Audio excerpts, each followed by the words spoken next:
ફાસલો. લેખક અશ્વિની ભટ્ટ. પ્રકરણ 28. શું થયું રતનસિંહજી?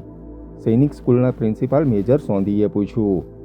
અરે શું થવાનું હોય સોંધી સાહેબ, I tell you, we have lost forever the times of gentlemen's officers. કંબક્ત આજકાલના છોકરા ખાતું જાણે બાપની જાગીર હોય તેમ વહીવટ કરે છે. રતનસિંહે ઉકળાટ કાઢ્યો. પ્રિન્સિપલને ત્યાં ડિસ્ટ્રિક્ટ સેશન જજ, collector, jail superintendent, Chittor municipal બોર્ડના પ્રમુખ, district forest officer, senior engineer અને બિરલા સિમેન્ટ વર્ક્સના જનરલ મેનેજર વગેરે મહેમાનો એકઠા મળેલા હતા. પણ થયું શું? બ્રિજના પત્તા હાથમાં સંકેલીને કલેક્ટરે પૂછ્યું. અરે સાવ નાખી દેવા જેવી વાત. હું પોતે જુવાન અધિકારીઓની વિરુદ્ધ નથી, પરંતુ તેમની કામ કરવાની પદ્ધતિ તો જુઓ. નો રિસ્પેક્ટ, પ્રોટોકોલની કોઈ કિંમત નહીં.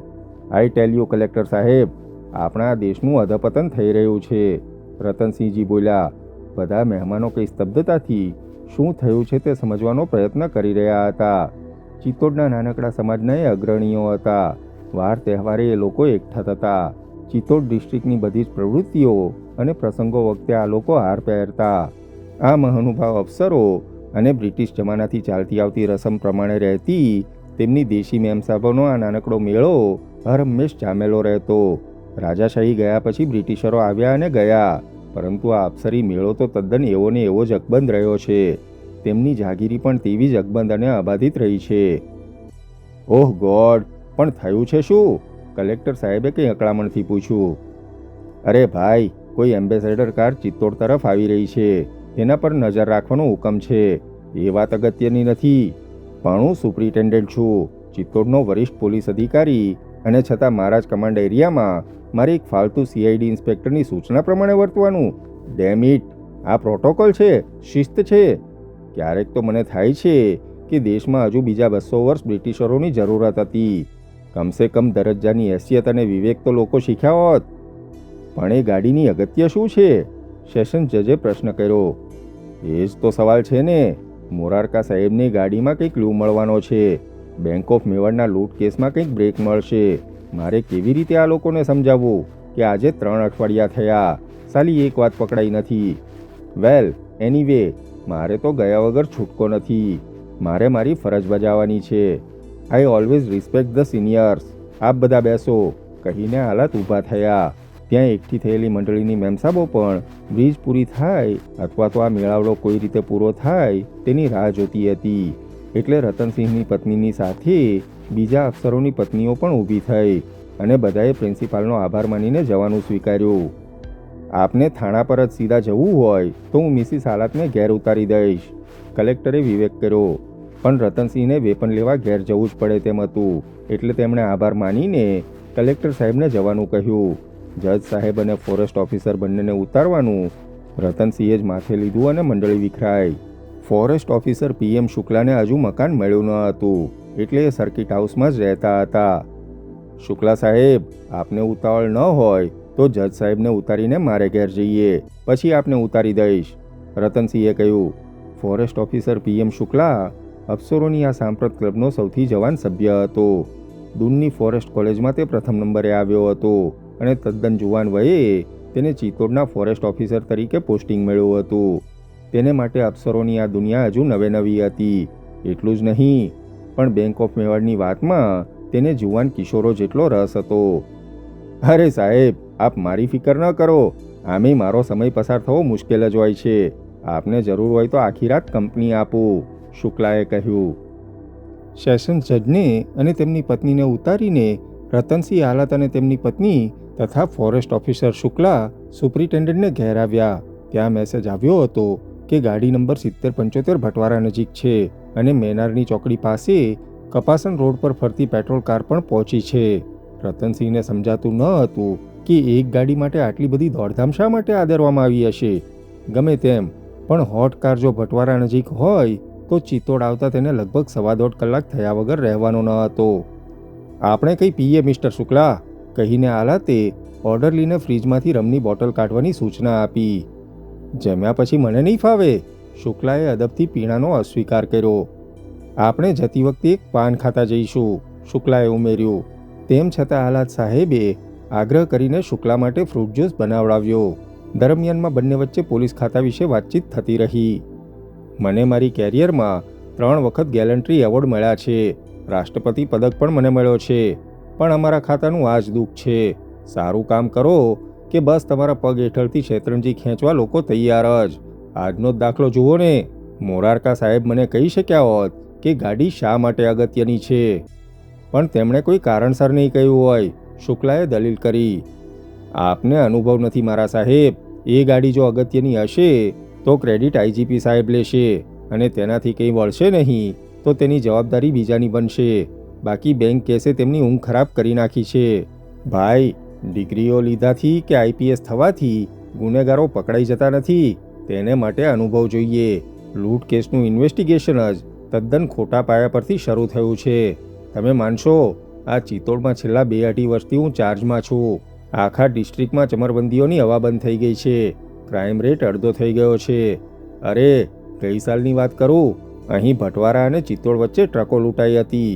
કહીને રતનસિંહે ટ્રકો કેવી રીતે લૂંટાઈ હતી અને લૂંટના આરોપીઓને કેવી ખૂબીથી તેમણે ઝડપ્યા હતા તેની ગાથા કહી સંભળાવી. બરાબર અડધા કલાકની આત્મશ્લાઘા પછી તેમણે પિસ્તોલ ઉઠાવી, કાર્ટીજો ચેક કરી, પટ્ટો બાંધ્યો, ખલેચી સરખી કરી અને બહાર નીકળ્યા. આપને પાન ખાવું છે ને? આપણે પહેલાં પાન ખાઈ લઈએ, નહીં તો ગલ્લો બંધ થઈ જશે. કહીને રતનસિંહે જીપ સ્ટાર્ટ કરી, ડ્રાઈવરને પાછળ બેસાડ્યો. પીએમ શુક્લા તેમની બાજુમાં બેઠો. ફોર્ટ રોડ પર થઈને તેમણે ગાડી અપ્સરા ટોકીઝ પાસે લીધી. સિનેમાનો શો હમણાં જ છૂટ્યો હતો. અશોક શેખાવત પ્રેક્ષકોના ધાડિયા સાથે બહાર નીકળ્યો. ચિત્તોડમાં રહેવાનો તેને કંટાળો આવતો હતો. તેની વર્કશોપ વગર તેનો સમય પસાર થતો ન હતો. છેલ્લા 10 દિવસથી તે ગોવિંદના ઘેર રહેતો હતો. ગોવિંદના 2 ઘર હતા. એક નીચે સિટીમાં હતું અને બીજું ગઢ ઉપર.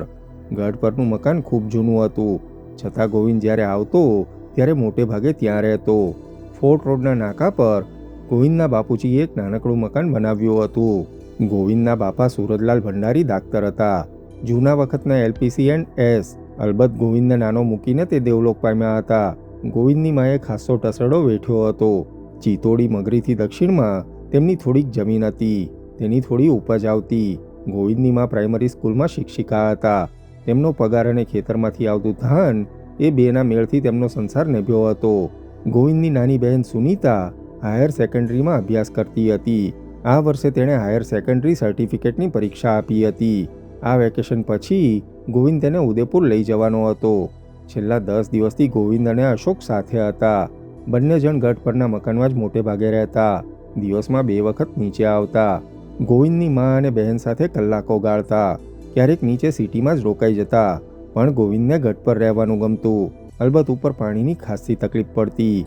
તેમ છતાં એ વાતાવરણ, એ ઐતિહાસિક ભૂમિનું સાનિધ્ય ગોવિંદને ગમતું. તે દિવસે ગોવિંદને મળવા બિરેન આવ્યો હતો, એટલે જ અશોકે આખો દિવસ નીચે ગાળવાનું નક્કી કર્યું હતું. બિરેન થોડા જ કલાકો રોકાઈને રાતના નીકળવાનો હતો. પણ અશોકને દેશની નવરચનામાં, ક્રાંતિની અને સિદ્ધાંતોની આઇડિયોલોજીની ચર્ચાઓમાં ગોવિંદ જેટલી દિલચસ્પી ન હતી. તમે તમારે જે ગપ્પા ઠોકો હોય તે ઠોકો. હું તો ફિલ્મ જોવા જઈશ અને રાત્રે મોડો આવીશ. કદાચ ન પણ આવું. રાત્રે માને ત્યાં જ રોકાઈ જાઓ. કહીને તે નીચે આવ્યો. તેણે સુનીતાને પણ ફિલ્મ જોવા સાથે લીધી હતી. બંને જણ ગંધાતા પ્રેક્ષકો અને એકાએક સળગી ઉઠેલી સંખ્યાબંધ બીડીઓના ધુમાડામાંથી બહાર આવ્યા હતા. અશોક પહેલા નીકળ્યો હતો. સુનીતા ભીડમાં ક્યાંક અટવાઈને ઊભી રહી ગઈ હતી.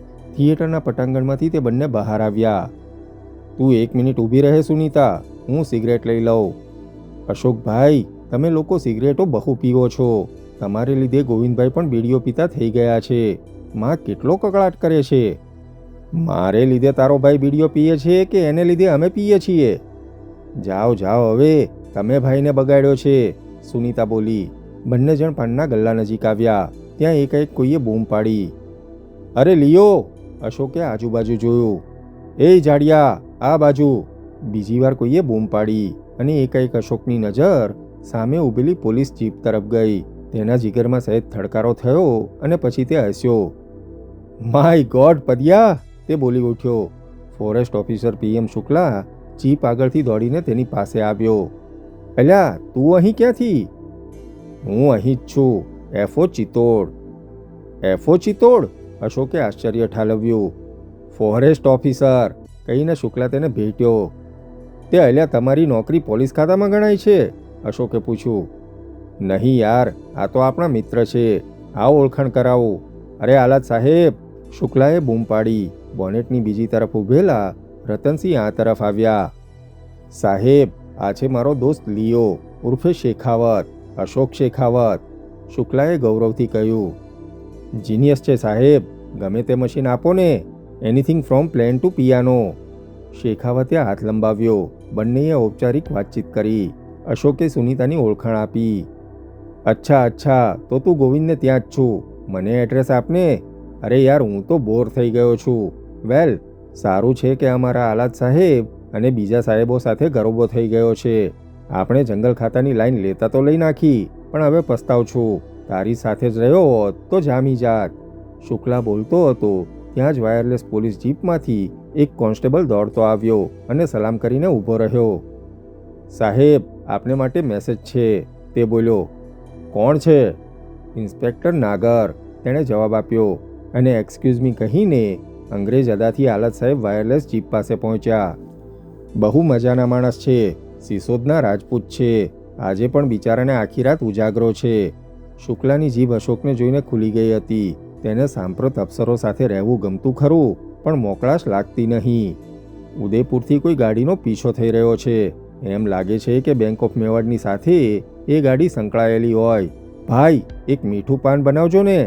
ગલ્લા તરફ ફરીને જો તે છેલ્લું વાક્ય ન બોલ્યો હોત તો અશોક શેખાવતના ચહેરા પર પડેલી વીજળી જોઈ શક્યો હોત. પણ પોલીસ ખાતામાં પણ અજબ હુંસાતુસી છે યાર, શુક્લાએ બોલવાનું ચાલુ રાખ્યું. અશોકના સ્થૂળ શરીરમાં કંઈક ગડમથલ થઈ રહી હતી. તેને બીક ન હતી, ભય નહીં, પણ દહેશત. દહેશત અને જિજ્ઞાસા. આ પદ્મનાભ શુક્લા કઈ ગાડીની વાત કરતો હતો? ચોંગા તો પોલીસે પકડી હતી. બીરેને મોકલેલી ગાડીને ઊની આંચ પણ આવવાની ન હતી. તો પછી કઈ ગાડી? પોલીસે કોઈ ભળતી જ ગાડી ઝડપી હશે. શું કહ્યું તે પદ્યા? અશોકે તદ્દન સ્વાભાવિકતાથી પૂછ્યું. અરે યાર, આ તો ફાંફા છે. કોઈ એમ્બેસેડર ગાડી છે, 7075 નંબરની. તેની પાછળ કાફલો પડ્યો છે. બાકી આલાદ સાહેબ તો માને છે કે લૂંટારાઓ હવે પકડાય નહીં. અચ્છા પદ્યા, તું અહીં જ છું ને? હું તને મળું છું, અશોકે કહ્યું.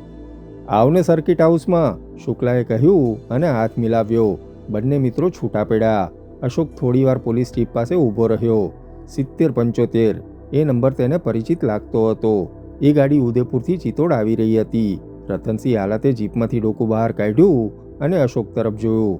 સ્ટ્રીટ લાઇટના અજવાળામાં એ પોલીસ અફસર વૃક્ષ લાગતો હતો. અચ્છા ભાઈ, આવજો. અશોક અને સુનીતા ગોવિંદના ઘેર આવ્યા. અશોકે હાથ મોં ધોયા. પથારી ઉઠાવીને તેને ઘરના ઓટલા પર પાથરી. 7075 તેના મગજમાં ઘણ વાગતા હતા. એ ગાડીનો નંબર તેને પરિચિત લાગતો હતો, ખૂબ જ પરિચિત લાગતો હતો, પણ તેને યાદ આવતું ન હતું. સુનીતા ઘરમાં ચાલી ગઈ હતી. માએ પાણીનો લોટો ઓટલે લાવીને મૂક્યો અને બારણું બંધ કર્યું. 7075 તે મનમાં જ બબડ્યો અને જાણે કોઈ અગમમાંથી હુકમ આવ્યો હોય તેમ તે ઊભો થયો. તેને એકાએક ગોવિંદને મળવાની અદમ્ય ઈચ્છા થઈ આવી. અશોક શેખાવત અગમ્ય બેચેનીથી અસ્વસ્થતા અનુભવતો હતો. લૂંટની તપાસમાં પોલીસની નિષ્ફળતાના સમાચારોથી તે અને ગોવિંદ રાહત અનુભવવા માંડ્યા હતા. જે ખૂનરેજી થઈ તેનો આઘાત પણ કંઈક અંશે ઓછો થયો હતો અને તેમાંય આજે તો બંને મિત્રો ખરેખર રાહત અનુભવતા હતા. કારણ આજે બીરેન આવ્યો હતો અને તેણે હર્ષના આંસુ સાથે ગોવિંદને અને શેખાવતને સબસલામતના સમાચાર આપ્યા હતા. એટલું જ નહીં, પણ નેશનલ રિવોલ્યુશનરી કાઉન્સિલ તરફથી ખાસ સંદેશો અને ભેટો લઈને તે આવ્યો હતો. તેમાં અત્યારે એકાએક પોલીસ 7075 ગાડીનો કોઈ પણ કારણસર પીછો કરી રહી છે તેવા સમાચારથી અશોકના જીગરમાં વળી કોઈ અસ્પષ્ટ અને ગુંગળાવતું સંવેદન પ્રગટ્યું હતું. લૂંટના દિવસે સવારથી જ જેવું સંવેદન તેના પેટમાં પેદા થયું હતું તેવું જ સંવેદન તેને પીએમ શુક્લાની અણચિંતવી મુલાકાત પછી સતાવતું હતું. ગોવિંદની મા અને બહેન ઘરનું બારણું અંદરથી વાસીને સૂઈ ગયા હતા. તેણે ખાટલા નીચે મૂકેલી પઠાણી ચંપલ પહેરી. ગોવિંદને ખબર આપવા જોઈએ. 7075 નંબર કોની ગાડીનો હતો તે તેને યાદ આવતું ન હતું, છતાં અંદરથી તેને લાગતું હતું કે એ ગાડીનો નંબર ખૂબ પરિચિત છે. કદાચ એ હરીશ જૈનની ગાડીનો પણ હોય. ચિત્તોડ સિટીમાં આવેલું ગોવિંદનું ઘર ચિત્તોડગઢથી ખાસ્સું દૂર હતું. અત્યારે તેને ટાંગો કે રિક્ષા મળવાની ન હતી. તેમ છતાં તેણે સ્ટેશન તરફ થઈને ગઢ તરફ જવાનું વિચાર્યું. કદાચ રિક્ષા મળી પણ જાય તો તેને 2 કિલોમીટર ચાલવું મટે.